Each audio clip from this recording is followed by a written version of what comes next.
She's his brother's widow, off limits by mafia law. He's been breaking rules for her since day one. I knew Lorenzo was watching again.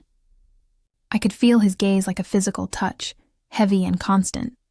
As I pushed Luca's stroller through Central Park, the winter sun was weak, but Luca needed air, and I needed to escape the suffocating sympathy of the Moretti compound for an hour. "Mama, cold," Luca said, his little nose red above his scarf. "I know, baby. Just a few more minutes, then hot chocolate at home." I adjusted his blanket, my wedding ring catching the light, Marco's ring, which I still wore 2 years after his funeral. 2 years since the ambush that took my husband. 2 years of being the grieving widow, the tragic figure, the woman everyone handled with careful sympathy.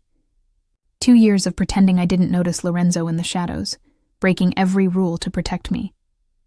The black SUV was parked 50 yards back, as always.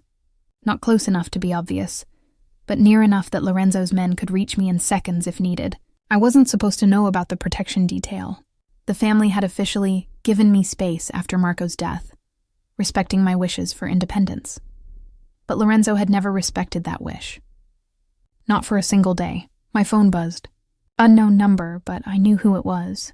Lorenzo changed his number weekly, a security measure. But he always found ways to reach me. "You shouldn't be out this long. Temperature is dropping. Luca needs to be home," I typed back without looking at the SUV. "He's fine. Stop watching me. Never." The single word made my heart clench. We'd been dancing around this for years. This thing between us that couldn't exist, shouldn't exist, violated every rule of the family he now led. "Your father would be furious if he knew you were breaking omerta. My father retired to Florida, and I've been breaking rules for you since the day Marco brought you home. One more won't kill me." I stopped walking, staring at my phone. Lorenzo had never been this direct before. The careful distance he usually maintained was crumbling, and I didn't know if I was terrified or relieved. Another message. "Meet me tonight. The usual place. 10 p.m. We've been shouldn't for 7 years, Elena. I'm tired of it. Tonight. Please. 7 years." He'd counted. From the moment Marco had introduced me as his girlfriend, Lorenzo had looked at me like I was something precious and forbidden, and I'd felt the pull between us like gravity. I'd married Marco anyway. Because he'd asked first. Because he was charming and safe and the obvious choice. Because Lorenzo had never said a word, never made a move, just watched with those dark eyes that saw too much. And now Marco was gone, and the rules that kept Lorenzo away were the only thing standing between us and a scandal that would fracture the family. "Mama?" Luca tugged at my coat. "Go home now?" "Yeah, baby. Let's go home."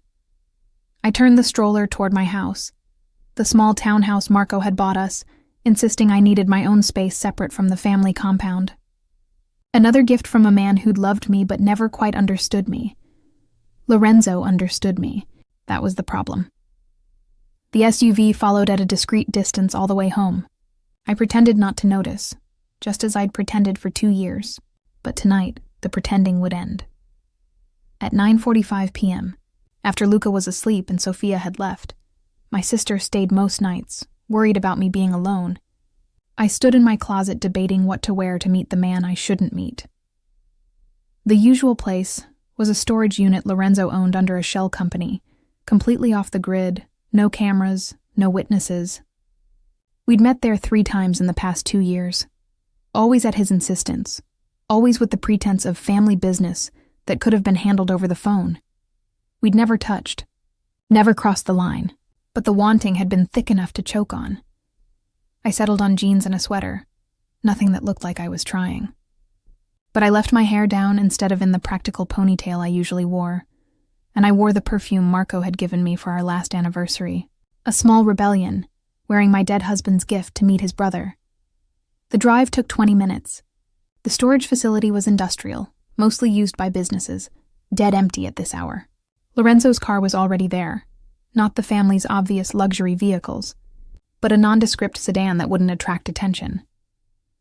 He was leaning against it when I pulled up, arms crossed, backlit by the security light. Even in jeans and a leather jacket instead of his usual suits, he looked dangerous and magnetic. "You came," he said, as I got out of my car. You said please. You never say please. I'm trying a new approach. Politeness instead of commands. His eyes traveled over me, dark and hungry. It's harder than I thought. Lorenzo. Inside. Please. There it was again. That word that sounded foreign in his mouth. I need to show you something. He unlocked the storage unit. Fluorescent lights flickering on to reveal not stored boxes, but a fully furnished space. Couch, table, mini-fridge, even artwork on the walls. A secret apartment hidden in plain sight. What is this? I stepped inside, taking in the details. The coffee maker that matched the one in my kitchen. The blanket that looked like the one from Luca's nursery. The framed photo on the table. Marco, Lorenzo, and me at a family gathering, all smiling, before everything fell apart. My refuge. The place I come when being Lorenzo Moretti, head of the family, gets too heavy. He closed the door behind us, the space suddenly intimate, and the place I come when I need to feel close to you without breaking every rule I'm supposed to uphold. Lorenzo, let me finish, please. He moved closer but didn't touch. I've loved you for 7 years, Elena. From the moment Marco brought you to Sunday dinner, and you argued with my father about politics. From the moment you laughed at my joke that no one else understood. From every moment after, my breath caught. We'd never said it out loud, never acknowledged what hummed between us. You married my brother, he continued, voice rough. And I stood at that wedding and watched you promise yourself to him, and I died inside. But I smiled and gave the toast and played the supportive brother, because that's what the family needed. What he needed. What you needed. I loved Marco, I know. I know you did. He was a good man, and he loved you completely. And I'm not trying to diminish that. His hand lifted like he wanted to touch my face, then dropped. But Elena, you felt it too. This thing between us. Tell me you felt it. I couldn't lie. Not to him. I felt it. From the beginning, I felt it and I ignored it because I loved Marco and I'd made a commitment and you're loyal to a fault. One of the things I love about you. His smile was sad. But Marco's gone, and I've spent 2 years respecting the mourning period, respecting the family rules, respecting every goddamn boundary except the one about staying away from you. Because Elena, I can't. I've tried. God knows I've tried. But I can't stop protecting you, watching you, breaking rules to keep you safe. Your father retired. The old rules are his rules, not mine. The family will adjust, or they won't. But Elena, I'm not asking permission anymore. I'm asking you. He finally touched me, his hand cupping my face with devastating gentleness. Do you feel this? Is it just me? Or do you lie awake at night thinking about what it would be like if circumstances were different? Lorenzo, we can't. That's not an answer. It's the only answer I have. You're Marco's brother, Luca's uncle, the head of the family. We can't just... I pulled away, wrapping my arms around myself. There are rules for a reason. To protect the family structure. To prevent exactly this kind of what? Love, happiness, a chance at something real? His voice rose, frustration breaking through his usual control. Elena, I've been in love with you for 7 years. I've watched you marry my brother, have his child mourn his death. I've protected you in secret, broken rules in secret, loved you in secret. And I'm done. I'm so goddamn done pretending I don't want you. What are you asking me to do? Be with me. Really with me. Not in secret. Not breaking rules in the shadows. Openly. Honestly. Let me court you properly. Take you to dinner. Be in Luca's life as more than just his uncle. He moved closer again. Let me love you the way I've wanted to for 7 years. The family will never accept it. Then we'll leave. Start over somewhere else. I'll step down, give the leadership to Antonio, and we'll build a life that's ours. You'd give up everything? For me? Elena. He said my name like a prayer. You are everything. The rest is just noise. I stared at him, this powerful, dangerous man offering to throw away an empire for a chance with me. It should have felt overwhelming. Instead, it felt like the first breath after drowning. I can't ask you to do that. To give up your family, your position, you're not asking. I'm offering. There's a difference. His thumb traced my cheekbone. But I need to know, is there a chance? If I do this, if I risk everything, will you meet me halfway? Or am I in this alone? You're not alone. I whispered, the words escaping before I could stop them. You've never been alone in this, Lorenzo. I've been fighting it for 7 years, too. His eyes closed briefly, like my words were a physical relief. When he opened them again, the vulnerability there stole my breath. Then why? Because guilt is a powerful thing. Because every time I look at you, I see Marco's face. You have his smile, his laugh, the same way of tilting your head when you're thinking. My voice broke. And I loved him, Lorenzo. I really did love him. I know you did. I'm not asking you to forget him or stop loving him. His hand was still on my face, thumb still tracing gentle patterns. I'm just asking if there's room for me, too. Even a small space. I'll take whatever you can give me. That's not fair to you. Let me decide what's fair to me. Elena, I've had 7 years of watching from a distance. 7 years of scraps and stolen glances and pretending I didn't feel like dying every time he touched you. If all you can give me is scraps now, that's still more than I've ever had. You deserve more than scraps. I deserve you. But I'll take what I can get. His forehead dropped to rest against mine. Tell me what you're thinking, please, because you're killing me with this silence. I thought about the past 7 years. About the wedding, where Lorenzo's toast had been so beautiful it made me cry, but his eyes had been empty. About family dinners where I'd catch him watching me with an expression I couldn't name. About the day Marco died, when Lorenzo had held me while I sobbed, and I'd felt guilty for noticing how perfectly I fit against him. I'm thinking, I said slowly, that I've been lying to myself for a very long time. That I convinced myself what I felt for you was just admiration or family affection or some kind of transference because you look like Marco. But it's not. It never was. His breath hitched. Elena, I'm thinking that 2 years ago, at the funeral, when you held me and said you'd always protect me, I wanted you to never let go. And I hated myself for wanting that while my husband was being lowered into the ground. That's not... Let me finish. I pulled back enough to look at him properly. I'm thinking that every time I see your car following me, every time I find money in Luca's college fund that I know came from you, every time I wake up safe in a world that took my husband, I know it's because of you. Because you've been breaking rules since day one to keep me safe. Always, he said roughly. I'll always keep you safe. But I'm also thinking about Luca, about what this would mean for him. About him growing up with people whispering that his uncle stole his father's wife. About the family fractured because we couldn't follow the rules. Luca is 3. He'll grow up knowing he's loved by both of us. That's what will matter. And when he's older, when he understands, we'll tell him the truth. That I loved you before his father did. That I stepped aside because Marco asked first and I loved my brother too much to hurt him.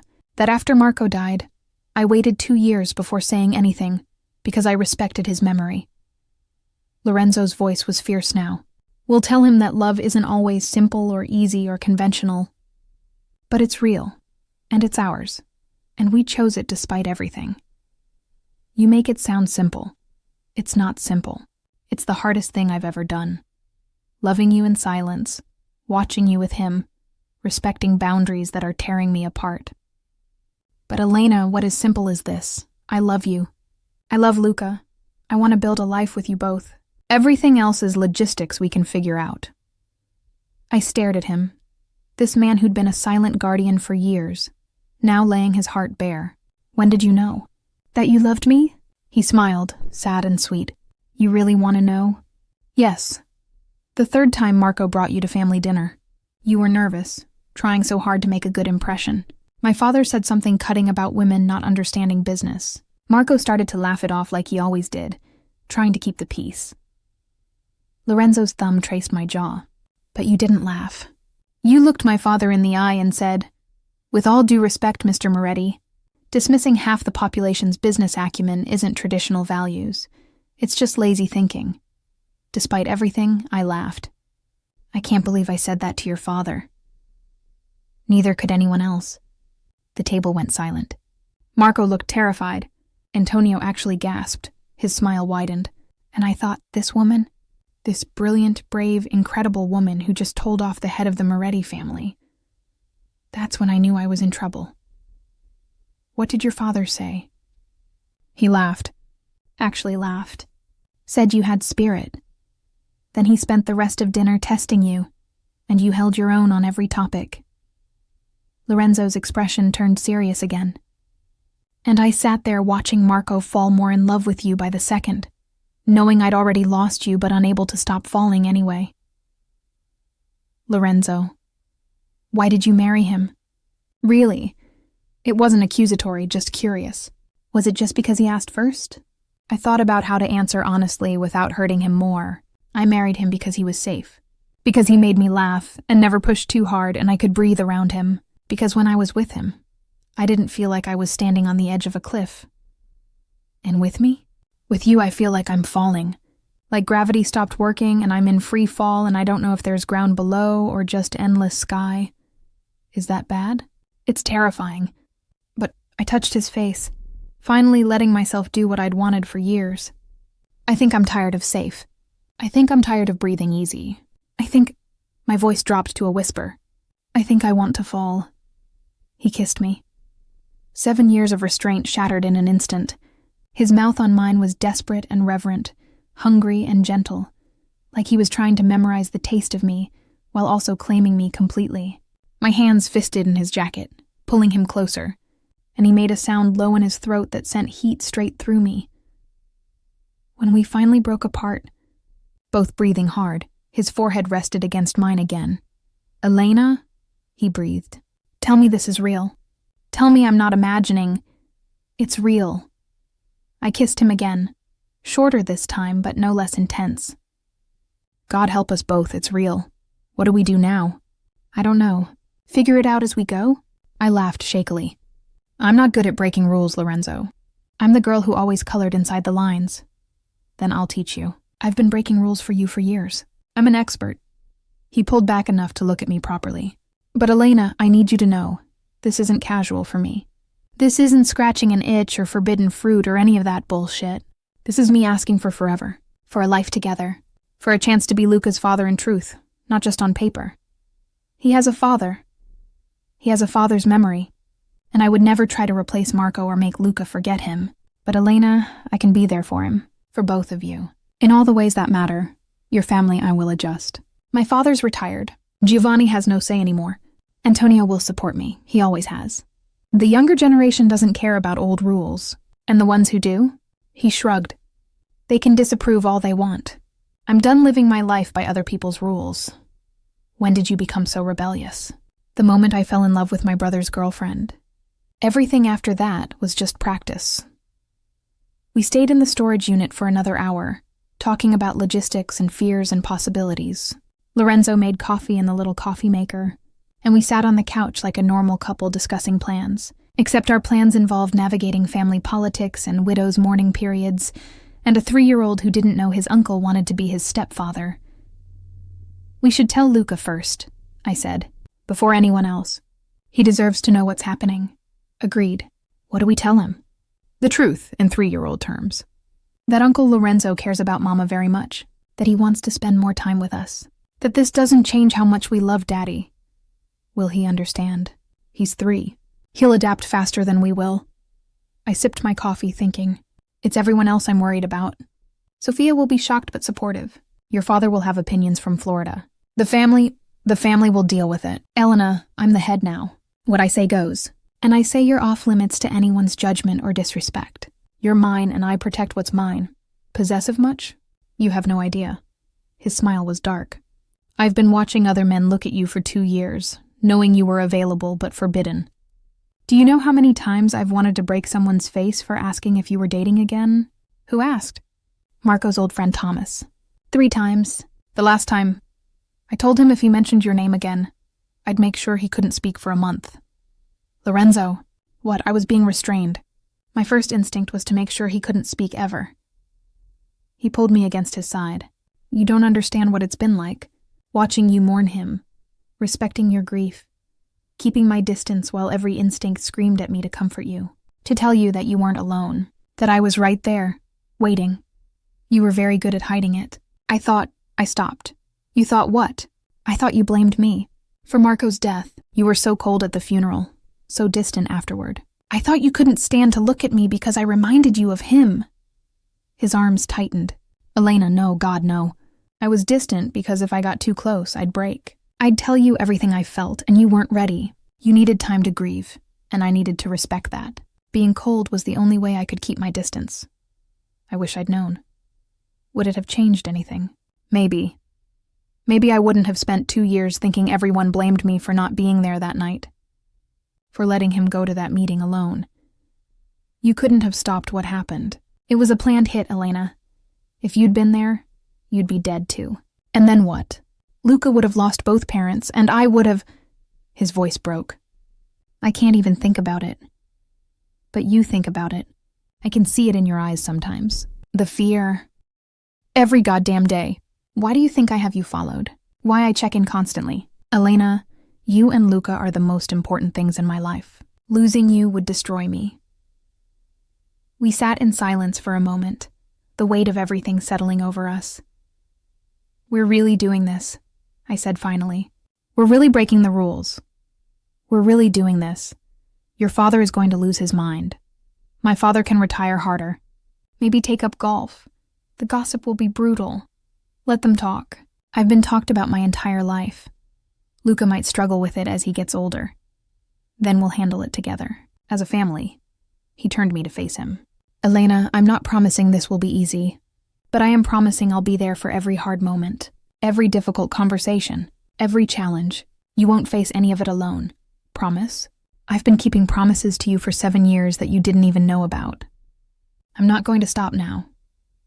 He kissed me again, soft and sweet. Now let's get you home before Sophia sends a search party. The next morning, I woke up to Lorenzo's text at 6 a.m. Good morning. Did you sleep? Because I didn't. I kept thinking about the way you taste and the sound you made when I kissed you. When can I see you again? I smiled into my pillow, feeling like a teenager instead of a 28-year-old widow. Luca wakes up in an hour. Come for breakfast.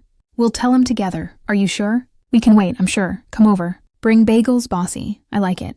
See you soon. I got up and started coffee, still processing everything from last night. Lorenzo Moretti loved me, had loved me for 7 years, and I'd finally admitted what I'd been denying, that I felt the same way. At 7:15, my doorbell rang. Lorenzo stood there in jeans and a sweater instead of his usual suit, holding a bag from our favorite bakery and looking nervous for the first time in years. Hi, he said. Hi. I pulled him inside before any neighbors could see. You look terrified. I'm about to tell a 3-year-old that I want to date his mother, who happens to be my dead brother's wife. I'm allowed to be terrified. He's 3. He'll probably just ask if you brought the chocolate chip bagels. I brought all the bagels. I wasn't sure which ones he liked. I looked in the bag. He'd literally bought one of everything. Lorenzo, there are 12 bagels here. I panicked. Despite my nerves, I laughed. This powerful man who ran a criminal empire was panicking over bagels for a toddler. Come on. He'll be up soon. We set up breakfast in the kitchen, and right on schedule, I heard little footsteps on the stairs. Mama. Luca appeared, rubbing his eyes, clutching his stuffed lion. Then he saw Lorenzo and his face lit up. Uncle Enzo. Hey, buddy. Lorenzo scooped him up easily, and my heart clenched at how natural it looked. I brought bagels. Want to have breakfast with me and Mama? Chocolate chip? Of course. We settled at the table, Luca in his booster seat between us, happily eating his bagel while Lorenzo and I exchanged nervous glances. Luca, honey, I started. Uncle Enzo and I want to talk to you about something. Okay, Mama. He kept eating, unfazed. You know how Uncle Enzo comes to visit us a lot? And how he takes care of us? Uh-huh. He fixes things and brings pizza. Lorenzo smiled. I do bring a lot of pizza, don't I? Well, Uncle Enzo wants to visit even more and spend more time with us. Would that be okay with you? Luca looked between us, processing in the way 3-year-olds do. Like living here? Not yet, Lorenzo said gently. But maybe spending more time here. Having dinner together. Going to the park together. Would you like that? Can we get ice cream? Yes, we can get ice cream. Okay. Luca went back to his bagel. The matter apparently settled in his mind. Lorenzo looked at me with relief. That was easier than expected. He's 3. Everything is easier at 3. I reached over and squeezed Lorenzo's hand, but it was a good start. After breakfast, Lorenzo helped Luca build with blocks while I cleaned up. Watching them together, Lorenzo patient and engaged, Luca laughing and climbing on him like a jungle gym, felt right in a way that made my chest tight. Mama, look, Uncle Enzo made a castle. That's a very good castle. It's for you, Mama. You're the queen. Lorenzo's eyes met mine over Luca's head. Your son has excellent taste. I wonder where he gets that from. My phone rang. Sophia. I stepped into the hallway to answer. Where were you last night? She demanded. I stopped by around 11 and you weren't home. I was out. Running an errand. An errand at 11 p.m.? Sophia, are you seeing someone? Elena, if you're dating again, you can tell me. I'm not going to judge. I closed my eyes. This was it. The first person I'd have to tell. Can you come over now? There's something I need to talk to you about. I'm 5 minutes away. Are you okay? You sound weird. I'm fine. Just come over. I hung up and returned to the kitchen where Lorenzo was now playing airplane with Luca, making Zoom sounds while Luca giggled. Sophia's coming over. In 5 minutes. Lorenzo set Luca down gently. Should I leave? No, she needs to know. And it's better if we tell her together. Elena, are you sure? We can wait. Lorenzo, we're not hiding this. We agreed. I moved closer, lowering my voice so Luca couldn't hear. I'm not ashamed of us. Are you? God, no. I just don't want to make this harder for you. Then don't leave. Stay. Help me tell my sister that I'm dating my dead husband's brother. When you put it like that, it sounds scandalous, forbidden, completely insane. I was going to say inevitable. He touched my face briefly. But those work too. Sophia arrived exactly 5 minutes later, letting herself in with her key. She stopped dead when she saw Lorenzo in the kitchen, playing with Luca. Lorenzo, hi, I didn't know you were here. Sophia. He stood, always the gentleman. How are you? Confused. Elena said she needed to talk to me urgently and you're here and... Her eyes widened as she looked between us. Oh my God, Sophia. Oh my God. You two, are you? She pressed her hand to her mouth. Elena, are you sleeping with Lorenzo? Sophia. I glanced at Luca, who was thankfully absorbed in his blocks. Can we talk in the other room? Yes, we need to talk. Now. I looked at Lorenzo, who nodded. I'll stay with Luca. Take your time.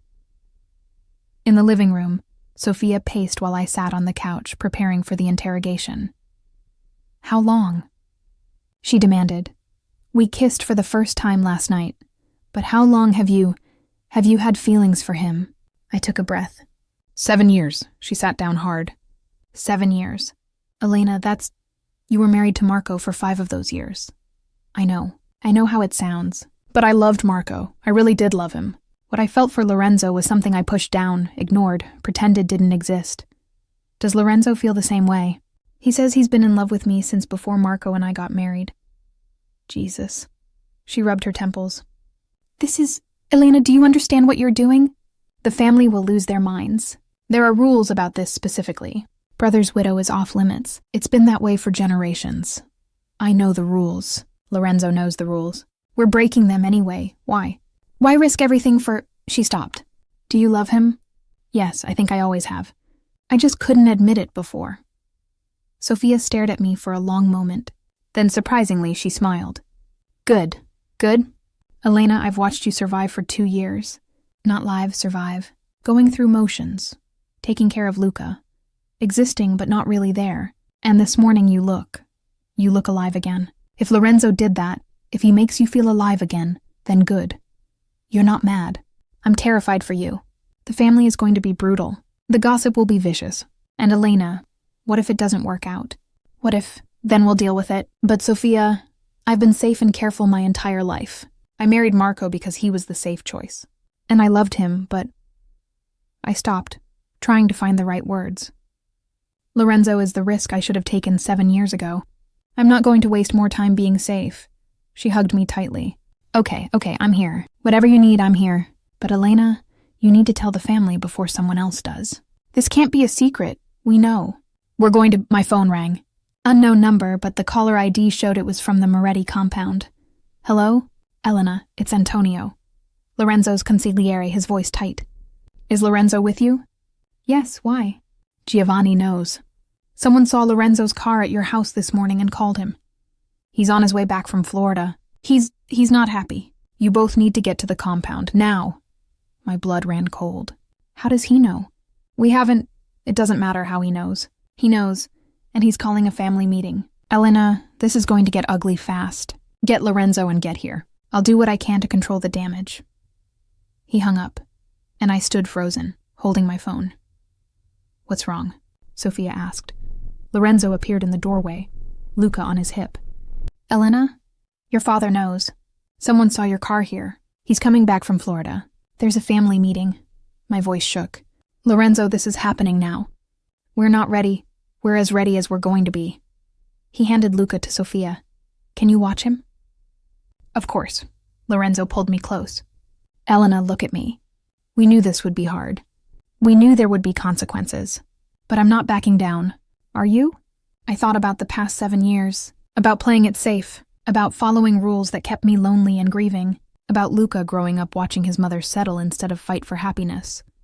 No, I'm not backing down. Then let's go face the family.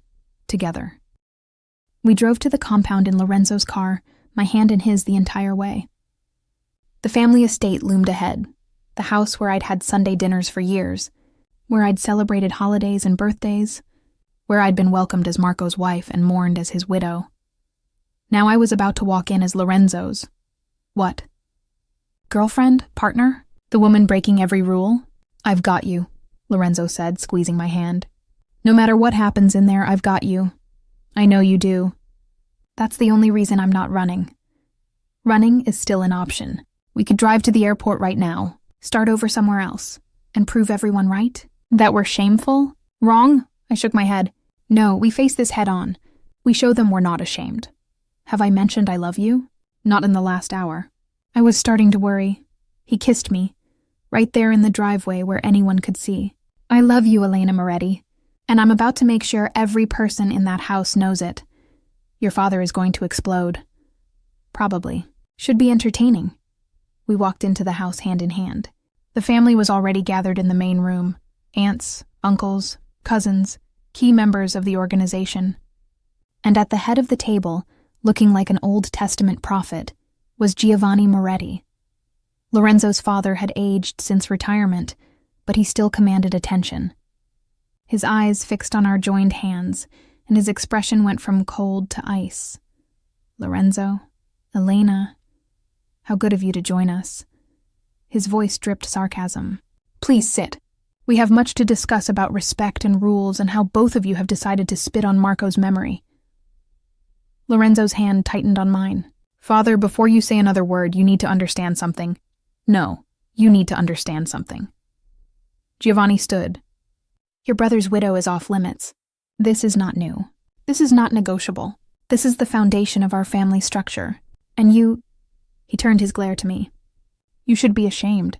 Marco gave you everything. His name, his child, his protection. And 2 years after his death, you're in bed with his brother? We're not in bed with anyone, Lorenzo said coldly.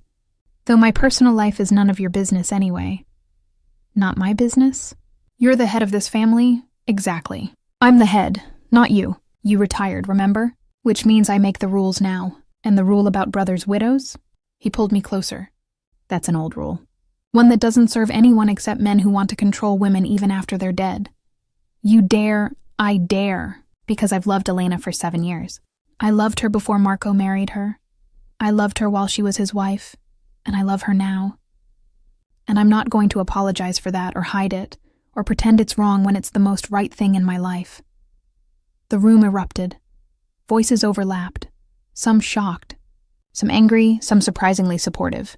Antonio stood immediately, positioning himself beside Lorenzo in a clear show of loyalty. But Giovanni's voice cut through the chaos. You think you can just rewrite centuries of tradition because you're infatuated? I think I can rewrite rules that don't serve anyone except dead men's egos, Lorenzo shot back. And father, with all due respect, this stopped being your decision the day you handed me leadership. Leadership doesn't mean doing whatever you want, doesn't it? Lorenzo's voice was deadly calm. because I seem to remember you making plenty of decisions that broke tradition when it suited you. Like partnering with the Irish when the old guard said never to trust them. Like legitimizing businesses when everyone said we'd lose our power. Like retiring to Florida instead of dying in this chair like your father did. Giovanni's face reddened. That's different. It's exactly the same. You changed rules that needed changing. I'm doing the same. He turned to address the room. Marco was my brother. I loved him, and his death nearly destroyed me. But he's been gone for 2 years. Elena has mourned him properly. And this rule, that his widow must remain alone for the rest of her life, is archaic and cruel. It's about respect, one of the uncles interjected, about honoring the dead, by condemning the living to loneliness. Elena's voice rang out, surprising everyone, including herself. She stood straighter, finding her courage. With all due respect, Uncle Carmine, Marco loved me. He wanted me to be happy. Keeping me isolated and grieving forever doesn't honor his memory. It betrays what he wanted for me. You don't get to speak about what Marco wanted, Giovanni snarled. You're his widow, not his voice. And you're his father, not his keeper. Elena's voice was steady now, stronger. I loved your son. I gave him 5 years of marriage, a child, my complete loyalty. But he's gone, and I'm 28 years old with a lifetime ahead of me. Marco wouldn't want me to spend it alone. How convenient that the person you choose to not be alone with is his brother, another uncle muttered. It's not convenient, Lorenzo said coldly. It's complicated and difficult and goes against every rule I was raised to follow. But it's real, and I'm not apologizing for loving her. You were supposed to protect her, not seduce her, Giovanni accused. I've been protecting her for 7 years, long before Marco died. I protected her from bad investments, from people who wanted to use her connection to our family, from threats she never even knew about. And yes, I loved her while I did it. But I never acted on it, not once while Marco was alive. I respected my brother and his marriage too much for that. But the moment he's gone, the moment he was gone, I waited 2 years. 2 years of watching Elena grieve. 2 years of keeping my distance while every instinct screamed at me to comfort her. 2 years of respecting mourning periods and traditions and rules. Lorenzo's voice rose. I've done everything right, Father. Everything you would have demanded. And I'm still being condemned because you can't accept that times change. Times change, but honor doesn't. There's no dishonor in love. There's no dishonor in two people finding happiness after tragedy. The only dishonor is in forcing them to hide it or deny it or be ashamed of it. Antonio stepped forward. I support Lorenzo, both as his consigliere and as someone who's watched him torture himself over this for years. He's been in love with Elena since before any of us knew her last name, and he's handled it with more honor than most men would have. You knew. Giovanni turned his fury on Antonio. You knew about this and said nothing? I knew Lorenzo's feelings, but he never acted inappropriately. Even when Elena was widowed, he kept his distance, until now when they both decided they'd waited long enough. Antonio looked around the room, and frankly, anyone who's been paying attention saw this coming. You don't watch someone the way Lorenzo watches Elena without feeling something. So, everyone knew except me? Giovanni's voice was bitter. Everyone knew because everyone was watching. You were in Florida, Lorenzo said. And Father, I'm not asking your permission. I'm telling you out of respect for who you were to this family. But my decision is made. Elena and I are together, and anyone who has a problem with that can take it up with me directly. The room fell silent. This was the moment. Would the family support their leader or side with tradition? Marco's cousin Teresa spoke up, her voice gentle. I think Marco would want Elena to be happy. And Lorenzo, you've been alone too long yourself. Maybe this is meant to be. Meant to be? Giovanni scoffed. This is a betrayal. This is grief. Recognizing grief, Teresa interrupted. Two people who loved Marco finding comfort in each other. How is that betrayal? She's his widow. And she's also a woman with her own life to live. Marco's been gone 2 years, Papa Giovanni. How much longer should Elena mourn? 5 years? 10? Forever? Other voices chimed in. Younger family members mostly, supporting Teresa's point. The older generation looked uncertain, torn between tradition and the reality that their leader had made his choice. This sets a dangerous precedent, one of the older uncles said. What's next? We abandon all the old ways? We abandon the ways that don't serve us anymore. Lorenzo said firmly. The ways that hurt more than help. But the important traditions, family loyalty, protection, honor, those stay. I'm not destroying our family. I'm evolving it. By sleeping with your brother's widow. By loving a woman who makes me want to be better. Who makes me want to build something beyond just survival and power. Elena makes me think about legacy and future, and what kind of family we're leaving for Luca and any other children who come after. Lorenzo's voice softened slightly. Father, you taught me that family is everything. Well, Elena is family, and I'm choosing to expand that family instead of letting grief and old rules shrink it. Giovanni stared at his son for a long moment. Then he looked at Elena, really looked at her, and something in his expression shifted. You loved my son. Truly? With all my heart, Elena said quietly. Every day we were together, every moment we had. I loved him completely. And now you love Lorenzo? Yes, I tried not to. For years I tried not to, but I do. And Luca, what about my grandson in all this? Luca needs to see that life goes on. That loss doesn't mean the end of happiness. And Elena took a breath.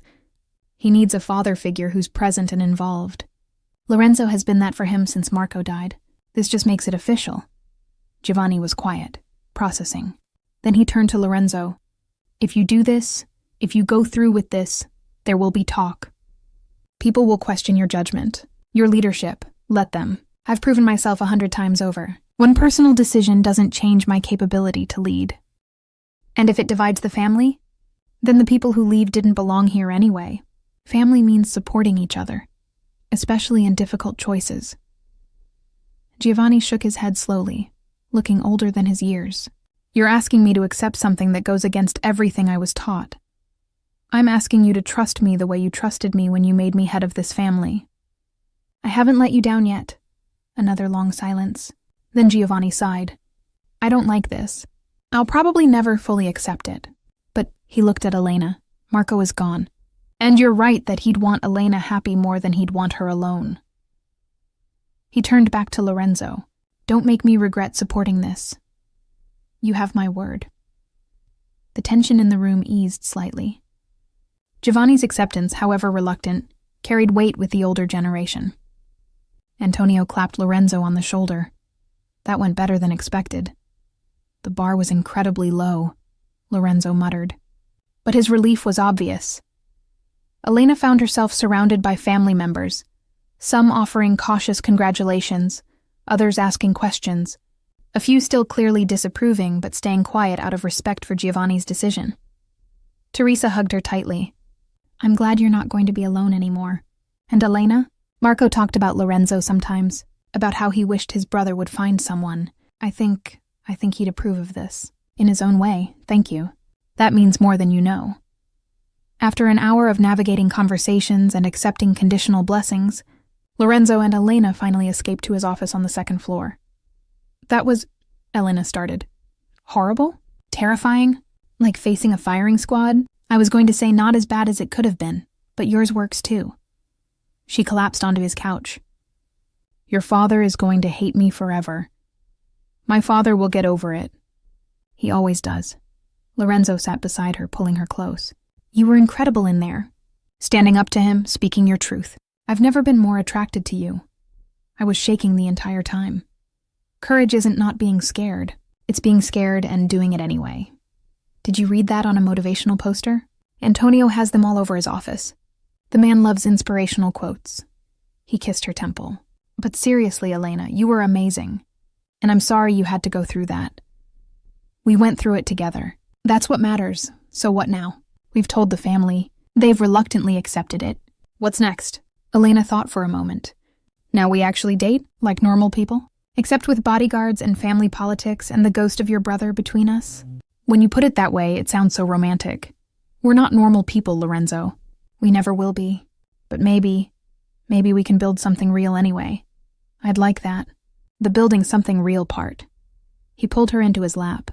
Starting with this. He kissed her. And unlike last night's desperate urgency, this kiss was slow and thorough and full of promise. When they finally broke apart, Elena rested her forehead against his. I love you. I probably should have said that before we faced your father, but I love you. I know. You jumped in front of a metaphorical firing squad for me. That's bigger than words. His hand cupped her face. But say it again anyway. I've waited 7 years to hear it. I love you, Lorenzo Moretti. Even though you're possessive and overprotective and probably slightly crazy. Only slightly? Okay, very crazy. But mine anyway. Yours. Always yours. He kissed her again. Now let's go get our son and take him for that ice cream I promised. Start our life as a real family. Our son, Elena repeated softly. I like the sound of that. Get used to it. Because, Elena, I'm adopting Luca officially, making him legally mine in every way that matters. If you'll let me. Lorenzo, he's Marco's blood and I'll make sure he knows his father. But I want to be his father too, in the ways that count. Being there, raising him, loving him. Can I do that? Tears filled Elena's eyes. Yes, God, yes. They drove back to Elena's house together, hand in hand, the weight of the family meeting finally lifting. Sophia met them at the door with Luca, who launched himself at Lorenzo.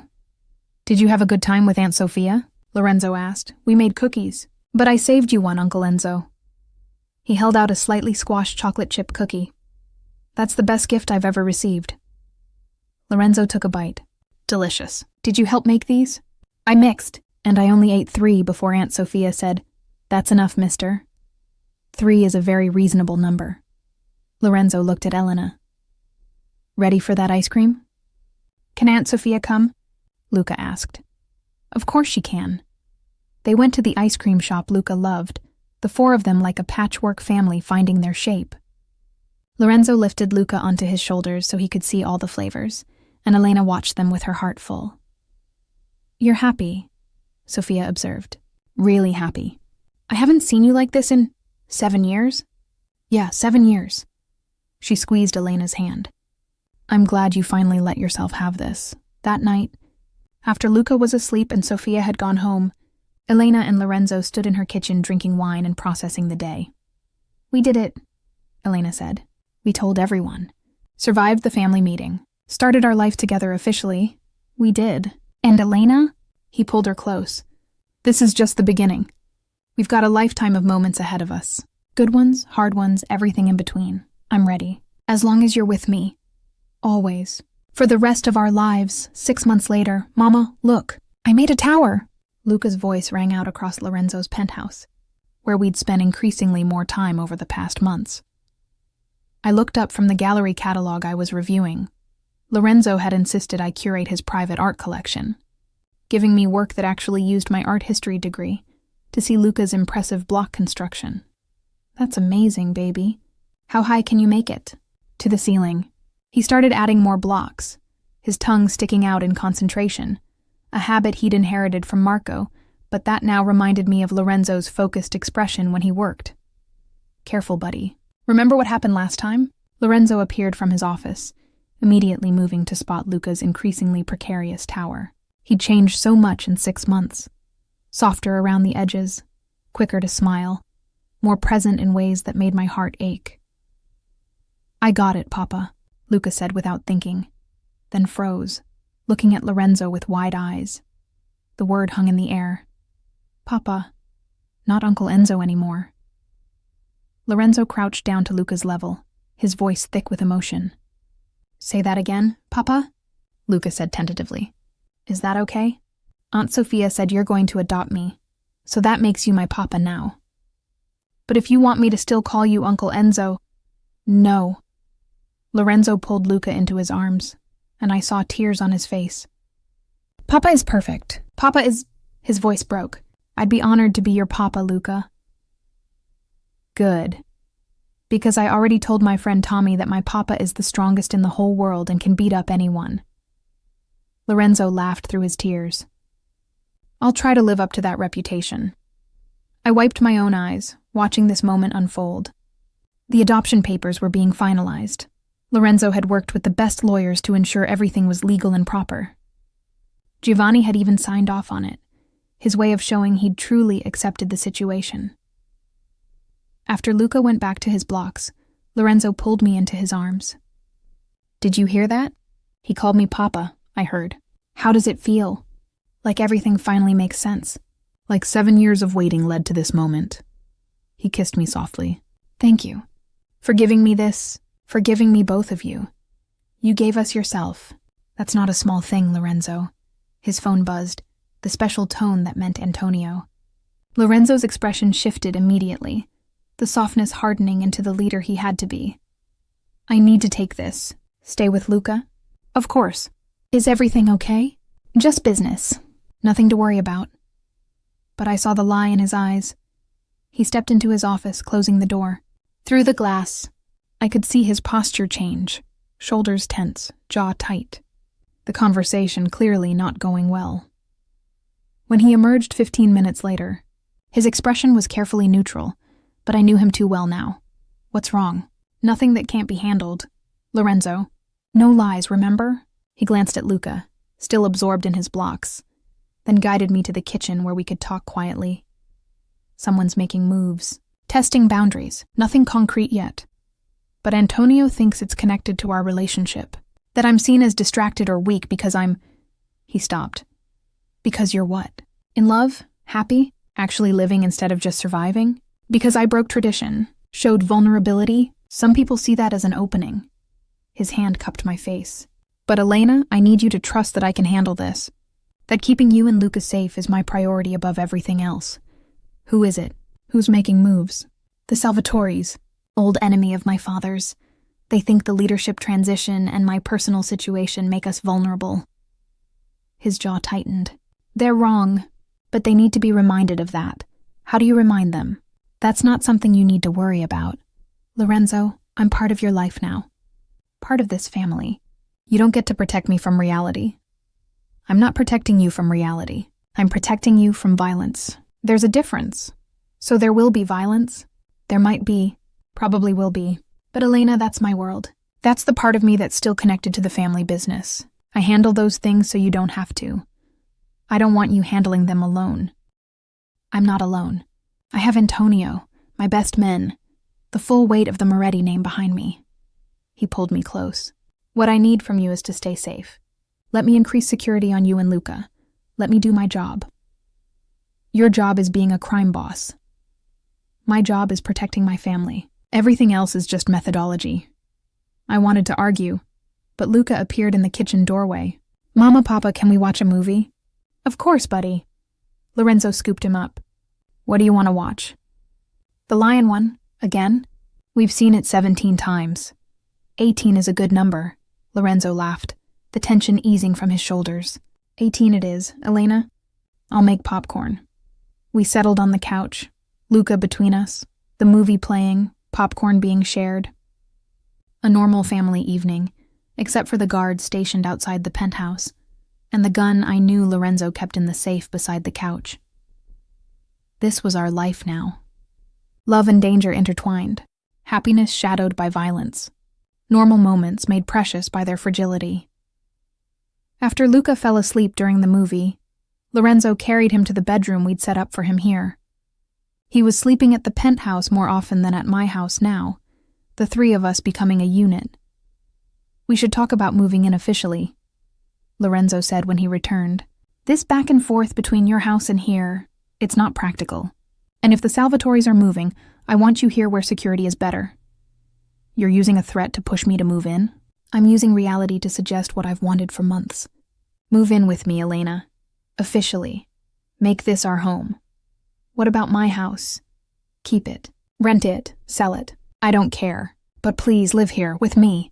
Let me wake up to you every morning instead of just the mornings you happen to stay over. I thought about my little house. The one Marco had bought me. Where I'd lived as his wife and then his widow. Where I'd grieved and survived and eventually started living again. It was time to let it go. Okay, we'll move in. Officially. His smile was brilliant. Yeah? Yeah, but Lorenzo, I need you to promise me something. About the Salvatori situation. What? Don't hide it from me. Don't protect me so much that I don't know what's happening. I need to be your partner, not just the woman you're protecting. Elena, I'm serious. If there's danger, I need to know, so I can make smart decisions about Luca, about our lives. Trust me enough to handle the truth. He was quiet for a moment, then nodded. Okay, no hiding, but you have to trust me to handle it. I do trust you. I just need to know what I'm trusting you to handle. Fair enough. He pulled me into his lap. The Salvatores have been making noise for weeks. Small moves, interfering with shipments, spreading rumors, testing our response time. Antonio thinks they're building to something bigger. Like what? Like a direct challenge to my leadership. Possibly violence. Definitely an attempt to destabilize the family. Because of me? Because you broke tradition? Because they think I'm vulnerable. You're just the excuse they're using. His arms tightened around me. But Elena, they're wrong. I'm not vulnerable. I'm focused. And there's nothing more dangerous than a man protecting what he loves. What's the plan? We're working on it. Gathering intelligence, reaching out to allies, preparing for various scenarios. But he hesitated. There's a possibility I'll need to handle this the old way. The violent way. And I need to know you can accept that part of me. I've always known what you are, Lorenzo. I'm not naive about your world. Knowing intellectually is different from seeing it directly, from knowing I'm capable of violence, from understanding that the man who reads bedtime stories to Luca is the same man who can... He stopped. Can what? Kill people? Hurt people? Protect his family by any means necessary? I cupped his face. I know all of that. And I'm choosing you anyway, not despite those things, but understanding that they're part of the whole. You're not just the gentleman who plays with Luca.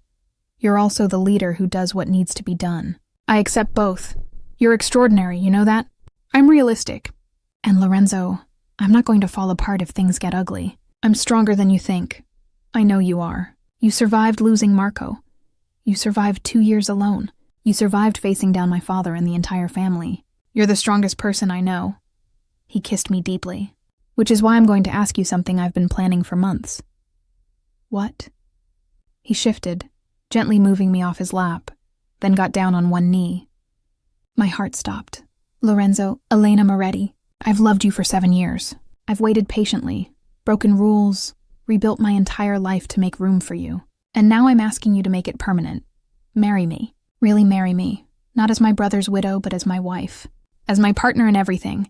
The good, the bad, the dangerous, the beautiful. Make me the luckiest man alive and say yes. He pulled out a ring. A simple, elegant diamond that caught the light perfectly. I know it's complicated. I know Marco's ring is still in a drawer somewhere. I know this means fully letting go of your old life. But Elena, his voice roughened. I want to be your husband. I want to make you my wife in front of everyone. I want Luca to grow up seeing that love can happen twice. That happiness can follow grief. That family is what you choose, not just what you're born into. Tears streamed down my face. Yes, God, yes, I'll marry you. He slipped the ring on my finger, then pulled me down for a kiss that was part celebration, part relief, part promise of everything to come. We're doing this. I breathed against his lips. We're really doing this. We really are. And Elena? He held up his phone, showing a text. Antonio just sent me this. The Salvatores just backed down. Word got out that I was proposing tonight, and they decided discretion was the better part of valor. Apparently attacking a man on the night he proposes is bad optics, even for criminals. You planned this?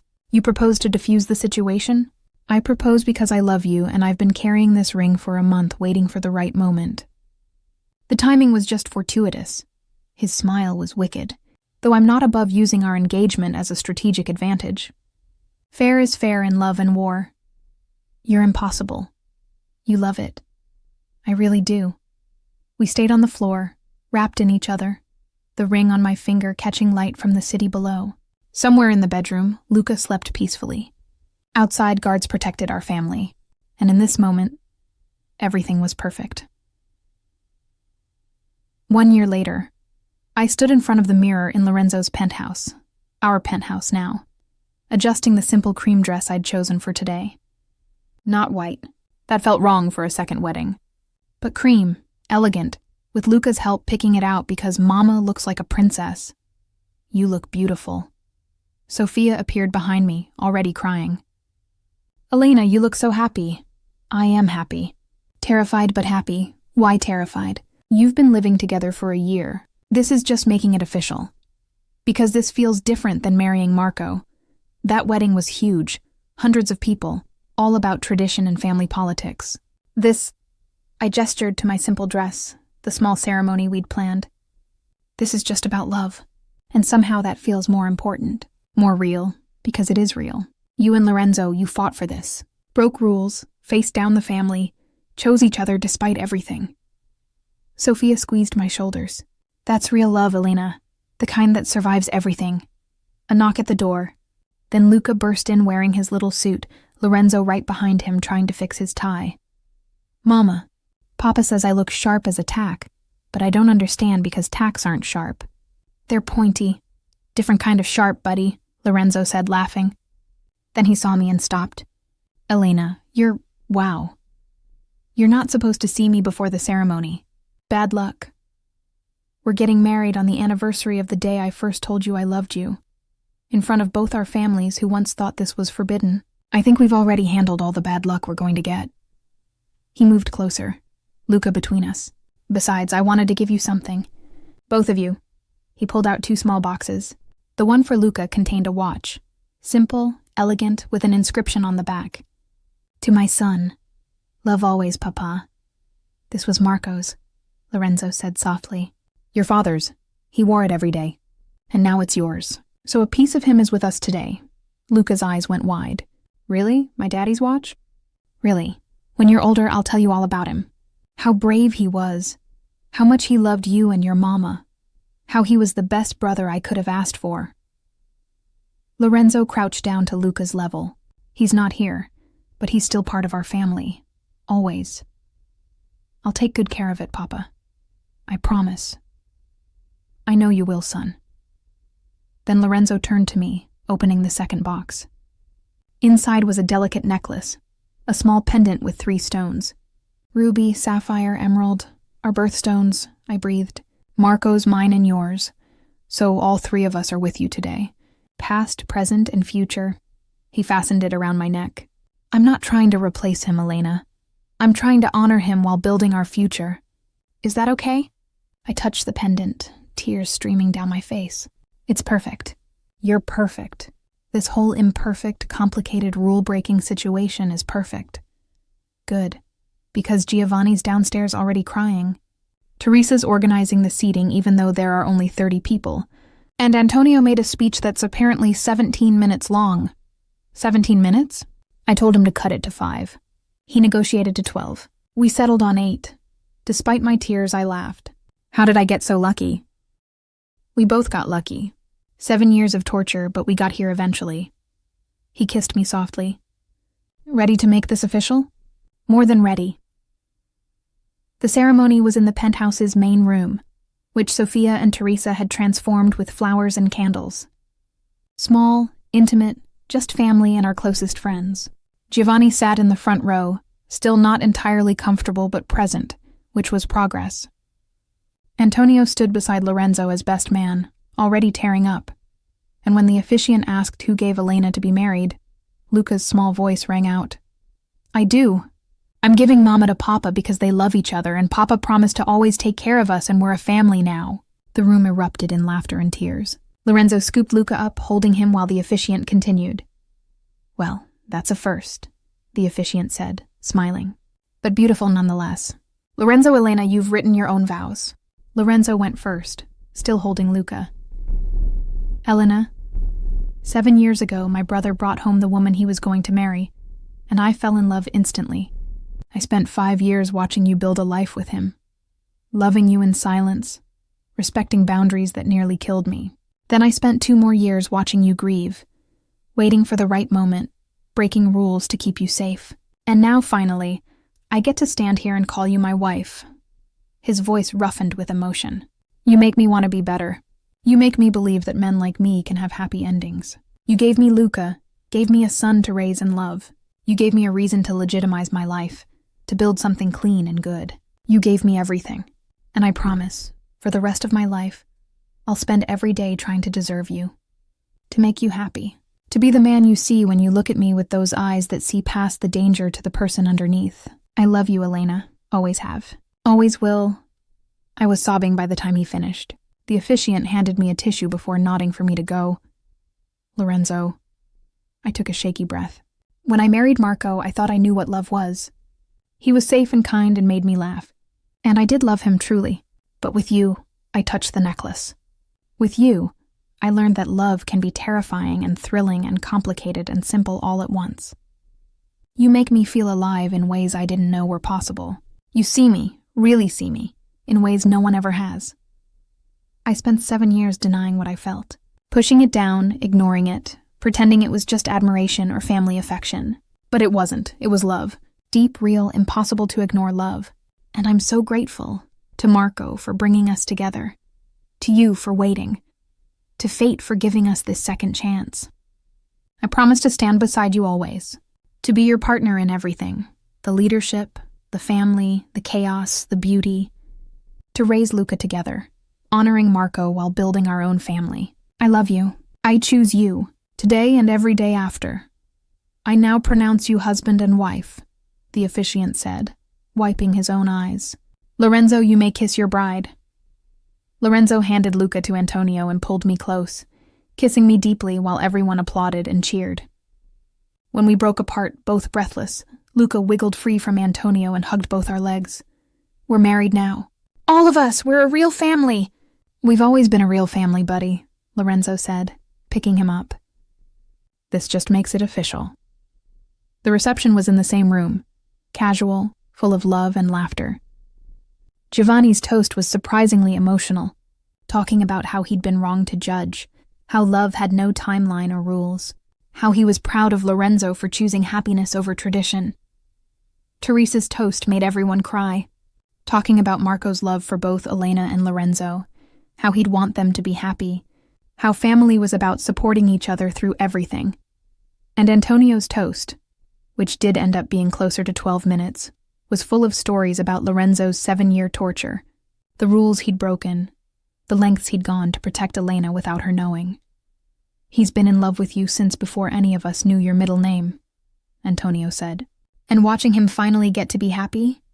That's the best thing I've seen in 12 years of working for this family. Later, after Luca was asleep in his room and the guests had gone home, Lorenzo and I stood on the balcony overlooking the city. We did it, I said. We're actually married. We're actually married. You're Elena Moretti. Again. But different this time. Very different. Better. Hey, Marco was wonderful. And I loved him.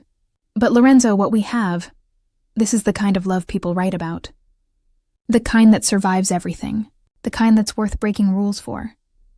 I turned in his arms. I have something to tell you. What? I'm pregnant. He froze. What? I found out 3 days ago. I wanted to wait until after the wedding to tell you. But I can't keep it in anymore. We're having a baby, Lorenzo. A little brother or sister for Luca. His expression went through about 17 emotions before landing on pure joy. We're having a baby? Elena, He picked me up and spun me around. We're having a baby. Lorenzo, put me down before you drop the baby. I'm never dropping you. Either of you. Both of you. He set me down gently. How far along? About 8 weeks. It's still early, but we're having a baby. Our baby. Luca's going to be a big brother. He dropped to his knees, pressing his face against my still flat stomach. Hi in there. I'm your papa, and I already love you so much. You and your mama and your brother. You're my whole world. I ran my fingers through his hair, my heart so full it hurt. We're really doing this, building a life together, a family. The family I've dreamed about for 7 years. He stood, pulling me close. Elena, thank you. For giving me this. For giving me you. For giving me Luca. For giving me this new baby. For making me the happiest man alive. Thank you for waiting. For breaking rules. For loving me even when it was forbidden. I'd wait another 7 years if I had to, though I'm very glad I don't have to. We stood there, wrapped in each other, the city lights twinkling below, our son sleeping inside, a new baby growing between us. This was happiness. Real, complicated, hard-won happiness. I love you, I whispered. I love you more. Impossible. Watch me prove it every day for the rest of our lives. Epilogue. 3 years later. Luca. Stop chasing your sister with the water gun. I called from the penthouse terrace where Lorenzo and I were watching our children play. Luca, now 7, ignored me completely, continuing his pursuit of 3-year-old Gianna, who was shrieking with laughter. "He's got Marco's mischief and your determination," Lorenzo observed. "Dangerous combination. And Gianna has your stubbornness and Marco's charm. Even more dangerous." I leaned back against him, watching our family. "Can you believe this is our life? Sometimes I still wake up and think I'm dreaming. That you're going to disappear. That I'll still be the guy watching from a distance, breaking rules in secret. Well, you're not. You're the guy who broke rules publicly, married his brother's widow, and built a family that breaks every tradition. How does it feel?" "Like everything I never knew I wanted." He kissed the top of my head. "How are you feeling? The morning sickness easing up?" I touched my barely there baby bump. "A little. This one's easier than Gianna was. Maybe it's a boy. Even things out. Or another girl who'll have you completely wrapped around her finger like her sister does." "I'm not wrapped around her finger." "Lorenzo, you bought her a pony last week because she said, 'Please, Papa,' in that voice. That's just good parenting, teaching her that manners are rewarded. You're hopeless. Hopelessly in love with you. There's a difference." Giovanni appeared on the terrace, Luca immediately running to him. No, watch me do a flip." "Carefully. Your grandmother would kill me if you broke something at my house." "We're at Papa's house, No. "Same thing. This was all my house once."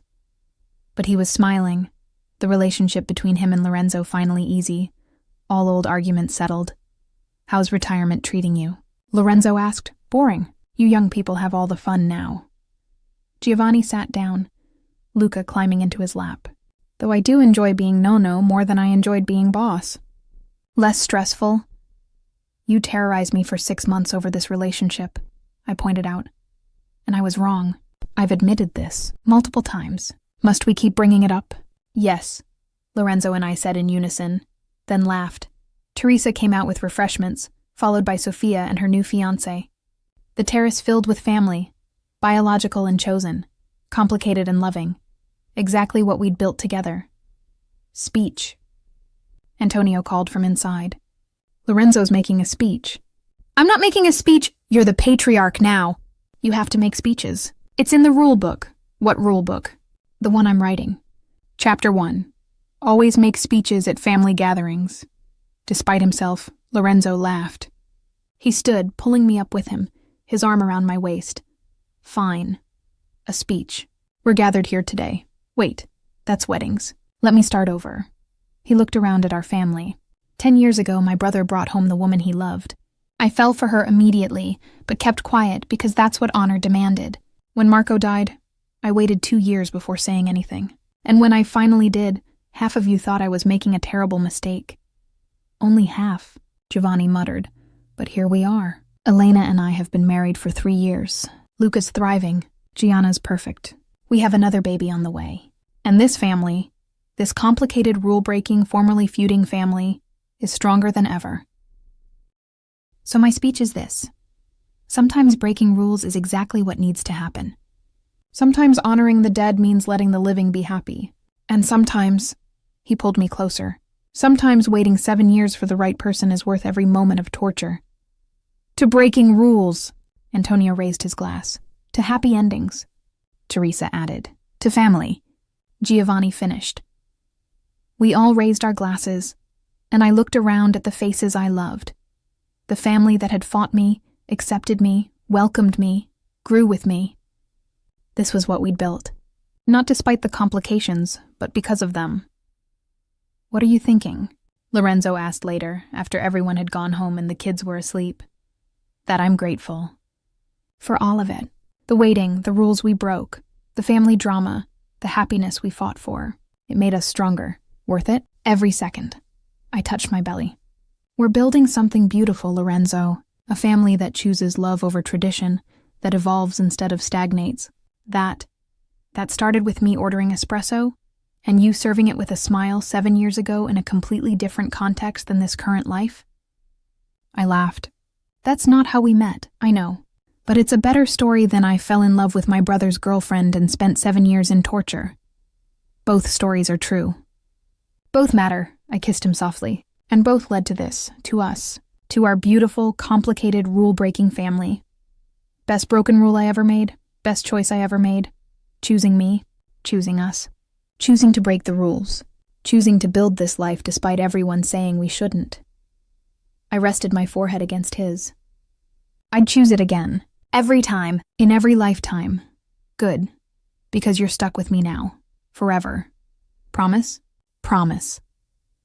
We stood on the terrace, the city lights below, our children sleeping inside, a new baby growing.